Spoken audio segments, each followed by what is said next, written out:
પ્રધાનમંત્રીશ્રીજીએ જનતાને અપીલ કરી છે, ગરીબો, વંચિતો, શોષિતો, મિડલ ક્લાસ આ બધાને અપીલ કરી છે.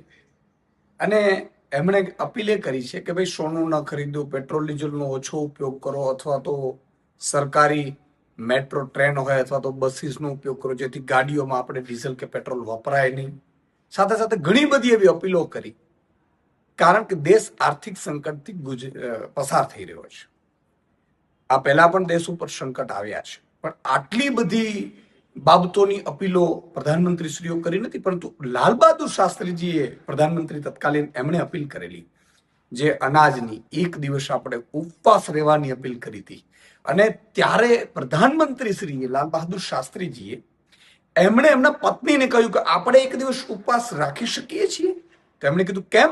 તો મારે જનતાને અપીલ કરી છે, પેલા મારે પાલન કરવું છે.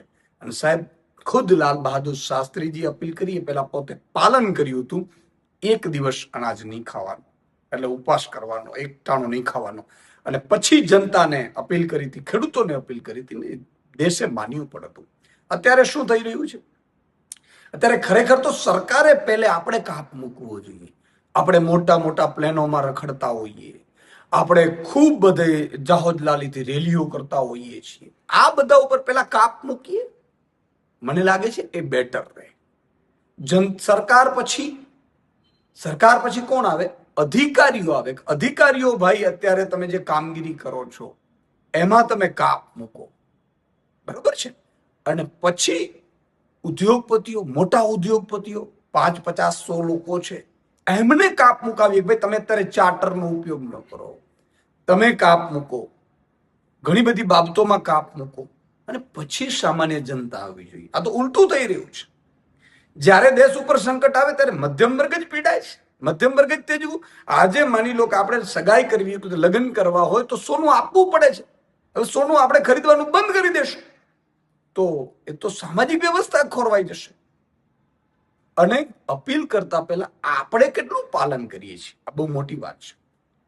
એટલે સરકારે પણ વિનંતી છે, જનતા પણ વિનંતી કરે છે સરકારને, અધિકારીઓને અને મોટા ઉદ્યોગપતિઓને કે તમે પણ કંઈક દેશ માટે કરો. અમે દેશ માટે કરીશું જ. બધી જનતાએ સ્વીકાર કરી છે તમારી અપીલ, અને પૂરી કોશિશ કરીશું આપણે. કારણ કે દેશ ઉપર સંકટ આવે છે તો એ આપણા સૌ ઉપર હોય છે, અને આપણે સૌએ પાલન પણ કરવું પડે, અને આપણે સૌએ એગ્રી પણ થવું પડે. અને આપણે સૌ વધારે હું પણ અપીલ કરું છું કે જનતાને કે જેટલું થાય એટલું આપણે પાલન કરીશું. પણ સાથે સાથે સરકાર, અધિકારીઓ, મોટા ઉદ્યોગપતિઓએ પણ કરવું જોઈએ, એવી જનતા પણ અપીલ કરી રહી છે. બીજું કે અત્યારે આર્થિક સંકટની સ્થિતિ જે પ્રધાનમંત્રીશ્રી કીધી, તો પ્રધાનમંત્રીશ્રી એ પણ કહેવું જોઈએ કે આપણે કેટલી આર્થિક સંકટમાં છીએ. ભાઈ, દેશને પણ જાણવા માંગે છે કે શું સ્થિતિમાં આપણે છીએ. આટલા વર્ષના શાસન પછી પણ આપણે નબળી સ્થિતિ થઈ ગઈ છે.